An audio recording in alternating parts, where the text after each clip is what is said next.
Thank you, Father Dearest, for a wonderful introduction and for your heartfelt words. Hello, everybody. For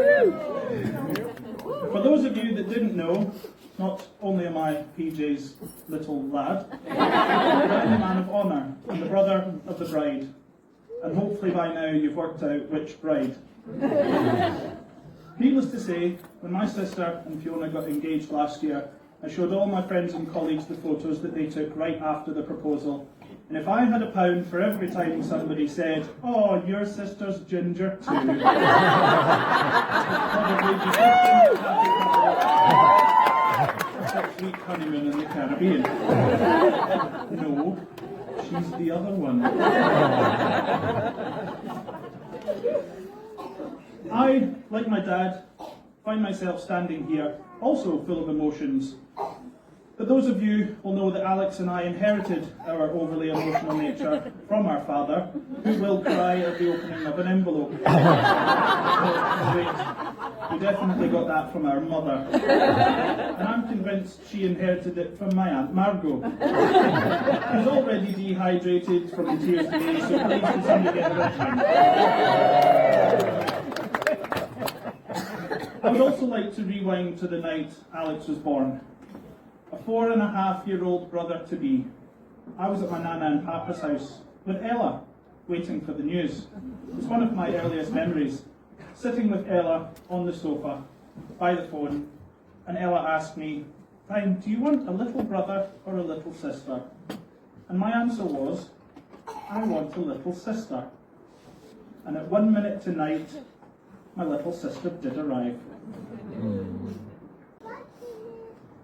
I would say that Alex and I had a very entertaining childhood. At least we did once she hit about 10 years old and stopped trying to get me into trouble for things I didn't actually do. Alex was a notorious biter when she was about 5 years old, and when she wasn't biting me, she was biting herself and crying to Mum, saying that I had bit her. This all stopped when she was about 6 years old, and to get me into trouble again, she bit down hard on her forearm, and the crying and screaming for Mum started.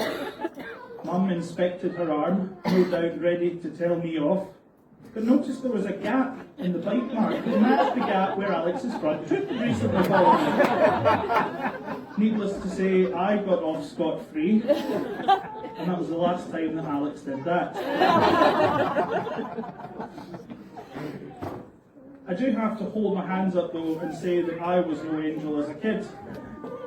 Fiona, I am so sorry for passing on to you a very traumatised individual, most of which is my fault. I used to take any opportunity to lock Alex in the airing cupboard in our house. This trauma was exacerbated by the 1996 film Matilda, because it seemed that I was Miss Trunchbull and our airing cupboard was the joking.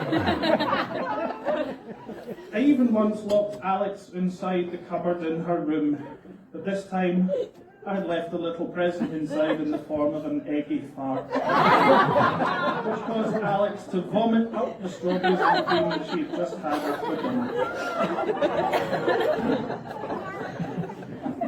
Alex's childhood trauma continued when I somehow managed to purchase The Exorcist on VHS from the local Oxfam shop when I was about 13 years old. So the trauma continued for 9-year-old Alex and for our cousin Jamie, who was about 11 years old at the time, when I forced them both to watch the possessed young girl rotating her head 360 degrees, scarring both these kids for life. I'm so very sorry. Moving on, I think I should address the absolute scandal in the room. No, it's not my Yorkshireman father wearing a kilt. It's that 2 women have just got married. What is the world coming to, eh? Give me a cheer if this is your first gay wedding. Mine too, surprisingly. And as a gay man myself, I knew I'd probably attend a few gay weddings at some point. I just had no idea that the first one would be my little sister. Because Alex assured me from a young age that she would be getting married to Gareth Gates. But then she called it off with him and she went through a bit of a rough patch where for a while she was destined to be with Shane Ritchie. She then upgraded her future husband to Zac Efron. But then Zac was no match for Owen Quigg. Robert Pattinson then took pole position in the running for future husband, and she had the bedspread, guys. Yeah. I think it's safe to say that Chris Millington then trumped the lot of them.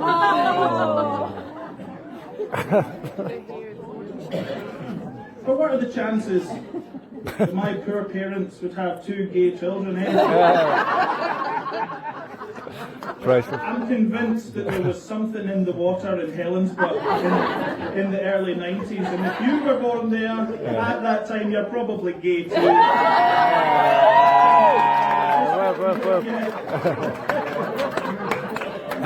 So I came out to Alex when she was only 15, and she came out to me many, many years later. Needless to say, we affirmed our strong gay sibling bond by meeting in the hallway by our bedrooms to exchange posters. I handed over my posters to Eva Longoria in exchange for her posters of Taylor Lautner.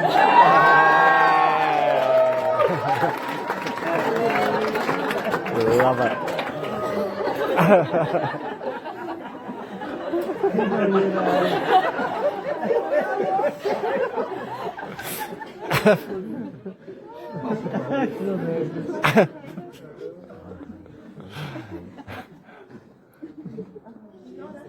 A few weeks ago, I asked Alex if there was anything I should or shouldn't say in my speech.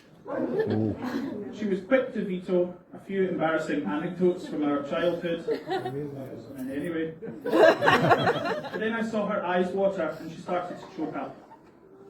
Without her even opening her mouth.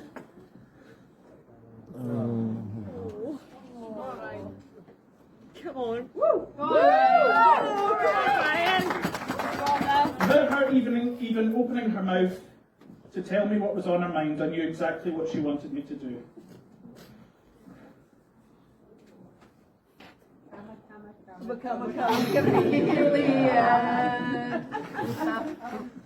On the 10th of August last year, the world stood still for many people in this room.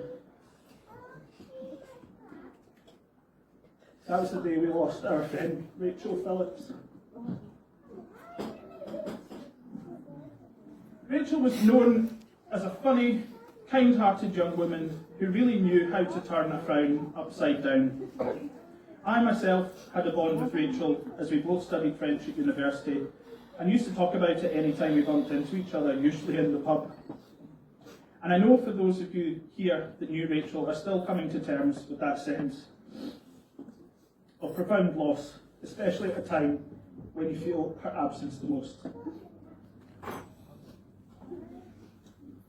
I know how much Rachel was sorely missed at the cowboy brunch 2 weeks ago for Alex's hen do, and I know that for many of us, her absence today hasn't gone unnoticed.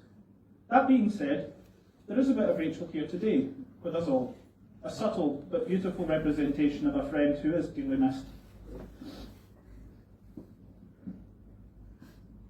Alex and Rachel's pet name for each other was Tea Cake.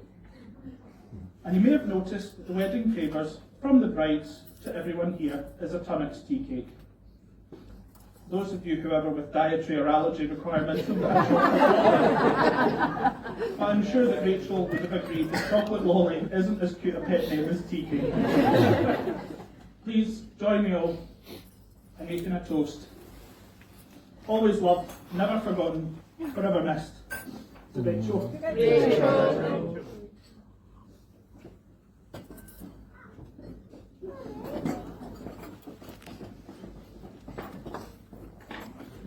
At the end of this month, it'll be 4 years since Alex and Fiona's first date.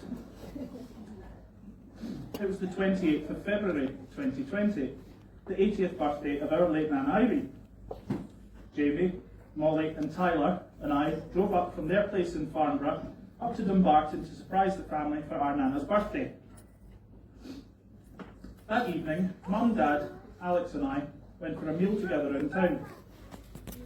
Alex was twitching, fiddling, fidgeting, and she was clearly nervous about something. She told me she was going on a date that night, but she wouldn't tell me with who, just in case I knew something bad that would put her off. She eventually told me that she was going on a first date with Fiona Byrne. Needless to say, I remembered Fiona from school, but we hadn't crossed paths. Or so I thought. Fiona, cast your mind back to when we were about 16 or 17 years old, camping in Glenfruin, probably tipsy on Frosty Jacks. You were with your friends and I was with mine, and our camps met in the middle for a little bit of a sesh, passing round water flasks, called it God knows what. Needless to say, I didn't have a bad word to say about you, Fiona, when Alex told me about your first date, and I still don't. Because you're just as mental, just as funny, and just as caring as my little sister. And it makes me so proud to have watched you both tie the knot today. I won't keep you any longer, but I could not possibly ignore the fact that the bridesmaids and the best women are looking absolutely stunning, don't you agree?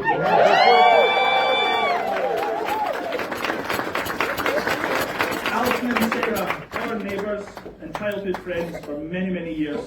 You're like sisters to us, and I know that your bridesmaid contract has been a done deal that goes back to when Alex was due to marry Gareth Gates. Poppy, our little cousin, you were destined to be Alex's bridesmaid from the moment 11-year-old Alex held you in her arms when he came to visit you in the hospital when you were born. Also Katie, the best woman, Fiona's little sister. We've only just met 2 weeks ago at the Hindu. We're family now and you can't get away from it. The four of you look beautiful, and it really has been an honour to be part of the bridal party with you.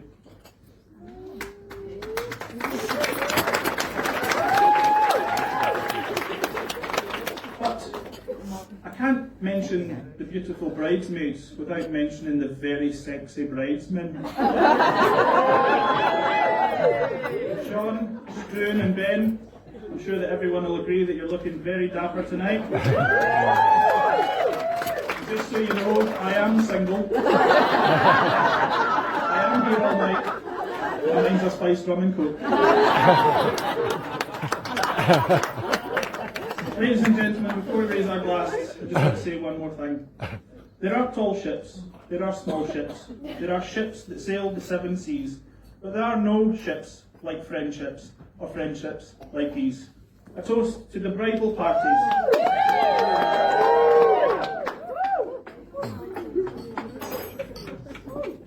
Thank you, ladies and gentlemen.